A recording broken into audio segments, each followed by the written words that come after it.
नमस्कार। आज हमारे साथ चलिए भारतीय उपमहाद्वीप में सभ्यता की बिल्कुल शुरुआत में, जहां से सब कुछ शुरू हुआ। तो सवाल ये है कि उस दौर का इतिहास कैसे पढ़ा जाए जब लिखने पढ़ने का कोई जरिया ही नहीं था, जब कोई किताबें नहीं थीं। असल में ये कहानी लिखी है पत्थरों पर। ये ढली है पहली धातुओं में और बसी है उन शहरों के खंडरों में जिन्हें हम भूल चुके हैं। तो चलिए इस प्राचीन अतीत के रहस्यों को सुलझाते हैं और शुरुआत करते हैं खुद इतिहास की भाषा को समझने से। अच्छा, तो इसे समझने के लिए इतिहासकारों ने एक बहुत ही सिंपल तरीका निकाला है। उन्होंने पुराने वक्त को, मतलब बहुत ही पुराने वक्त को, 3 हिस्सों में बांटा है। और ये बंटवारा सिर्फ एक चीज पर आधारित है, और वो है लिखाई, या कह लीजिए राइटिंग। और ये टेबल हमारी इस यात्रा का एक रोड मैप है, एक नक्शा। देखिए, प्रागैतिहासिक काल यानी प्री हिस्ट्री, जब कोई लिखित सबूत नहीं था। फिर आया आद्य ऐतिहासिक काल यानी प्रोटो हिस्ट्री, जहां लिखावट तो है पर हम उसे पढ़ नहीं पाए हैं। और आखिर में आता है ऐतिहासिक काल यानी हिस्ट्री, जहां से हमें लिखे हुए रिकॉर्ड्स मिलते हैं। तो हमारी शुरुआत होगी प्री हिस्ट्री से, पत्थर और संघर्ष के उस लंबे दौर से। हम बात कर रहे हैं पाषाण काल की, यानी द स्टोन एज। ये इंसानियत का पहला और अब तक का सबसे लंबा चैप्टर था। एक ऐसा दौर जो लाखों साल तक चला, जिसमें इंसान ने जीना सीखा, माहौल के हिसाब से खुद को ढालना सीखा। अब इस टाइमलाइन को देखिए। पूरा पाषाण काल या ओल्ड स्टोन एज कितना लंबा है। करीब 5 लाख साल ईसा पूर्व से शुरू होकर ये 10,000 ईसा पूर्व तक चला। मतलब मानव इतिहास का लगभग 99% हिस्सा सिर्फ यही एक दौर है। सोचिए। और इसके बाद जो बदलाव आए, मध्य पाषाण और फिर नव पाषाण काल में, वो बहुत बहुत तेज थे। और इन बदलावों का नतीजा थी एक असली क्रांति। और वो क्रांति थी नवपाषाण क्रांति।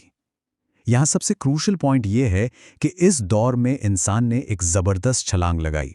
वो अब सिर्फ शिकारी या फूड गैदरर नहीं रहा, वो बन गया फूड प्रोड्यूसर। मतलब खाना ढूंढने वाले से खाना उगाने वाला। और ये बदलाव कितना बड़ा था वो यहाँ देखा जा सकता है।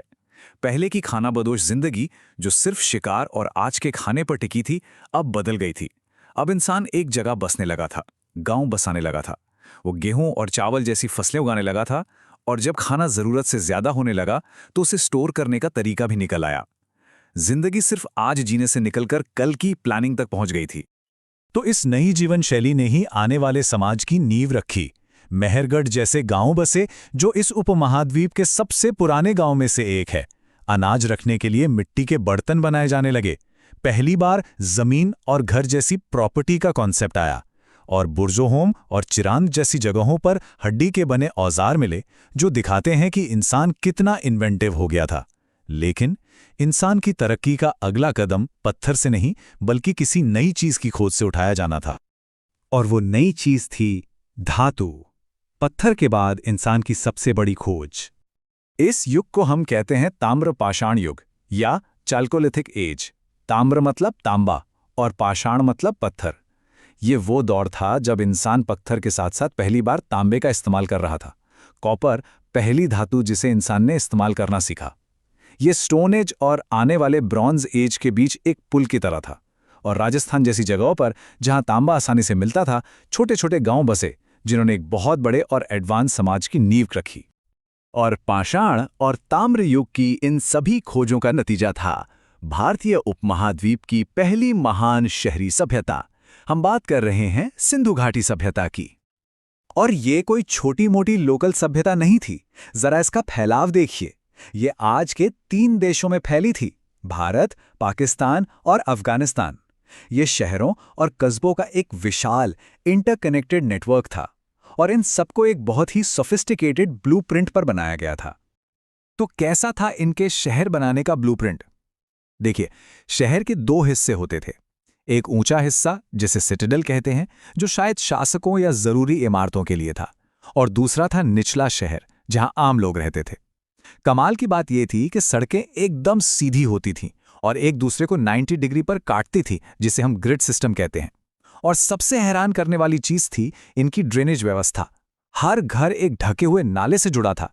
ये एक ऐसी एडवांस्ड प्लानिंग थी जो उस जमाने के हिसाब से सदियों आगे थी।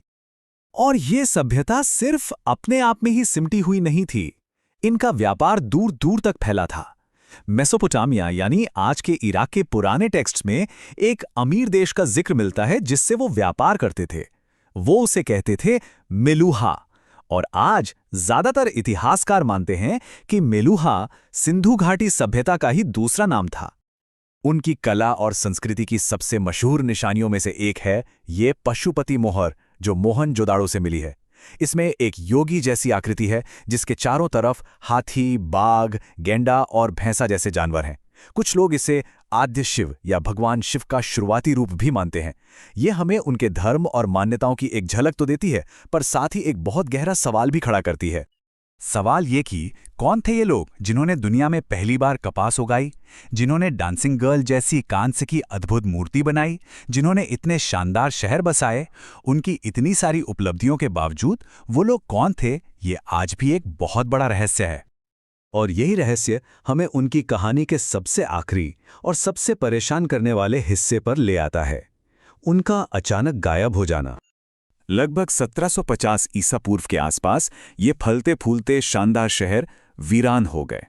लोगों ने उन्हें छोड़ दिया। क्यों? कोई नहीं जानता। कुछ लोग कहते हैं कि कोई भयंकर बाढ़ आई होगी, कुछ कहते हैं कि मौसम बदल गया, नदियां सूख गईं। कई थियरीज हैं, पर पक्के तौर पर कोई कुछ नहीं कह सकता। और शायद इस सवाल का जवाब उनके सबसे बड़े रहस्य उनकी लिखाई में बंद है। उन्होंने अपने पीछे एक खूबसूरत स्क्रिप्ट छोड़ी है जिसमें कई तरह के निशान और तस्वीरें हैं, लेकिन आज तक हम इसे पढ़ नहीं पाए हैं। और जब तक हम इसे पढ़ नहीं लेते, उनकी कहानियां, उनका इतिहास और उनके गायब हो जाने का राज हमेशा के लिए वक्त की गहराइयों में दफन रहेगा।